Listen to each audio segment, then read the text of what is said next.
মানুষের কথাবার্তাই তো বলতে পারি নাই, এমন অবস্থায় আসলাম। এখন কথাবার্তা সব বলতে পারি। আমার নামে মামলা করছিল, কারণ আমি ওই যে বিএনপির মিছিল মিটিংয়ে একটু করছি। আমরা আর কি ভালোই চলতেছে, আল্লাহ ভালোই চলতেছে, আল্লাহ চালাইতেছে। হ্যাঁ, কারণ এখন কথাবার্তাও সুন্দর করার পারছি। একেবারে ডানটা ছাড়া যেটাই মনে হয় সেটাই খুশি করতেছি। আগে তো কইতে পারিনি। আগে তো ধরি কোনো একটা কথা ঠিক মতে খালি সরকার বিরোধী একটা কথা কইলেই ধরে নিয়ে গেছি, এই একদিন নিয়ে যাও জেলখানায়। এভাবে আমি আমার নামে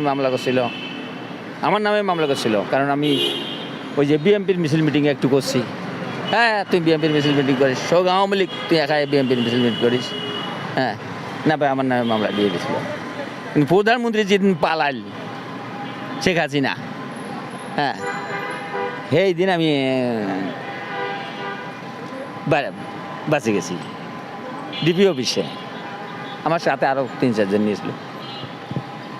খুব আর কি কষ্টে আসলাম এতদিন। পার্থক্য নাই, পার্থক্য ঠিকই আছে। এই পার্থক্য আছে আর কি, এই যে কথাবার্তা, মানুষের কথাবার্তাই তো বলতে পারি নাই, এমন অবস্থায় আসলাম। খুব একটা কষ্টে আসলাম আগে আমরা মানুষ কেমন থাকে আমরা খুব কষ্টে আসলাম আগে। এখন আর কি আল্লাহর মতো আমরা আছি।